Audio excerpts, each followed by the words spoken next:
That's a good question, because obviously I upload the podcast to Podbean, which is like a third company, and then they stream it to Spotify. So Podbean got an email of Spotify where they told them that they removed the podcast, but they didn't tell them why.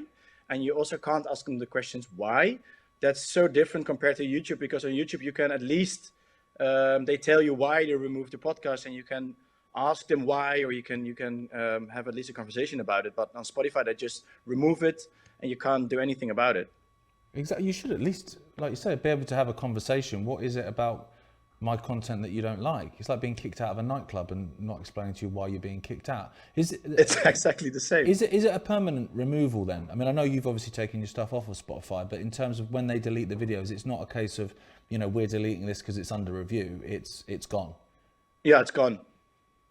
It's completely gone. And how does that make you feel? First, I'm super angry, but I'm quite used to it as well, because YouTube removes.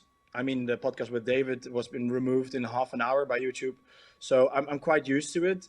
And obviously, first you get angry, but then I'm actually quite grateful at the same time as well, because I think this is so necessary for people to wake up and to see how ridiculous this whole situation is, and also to.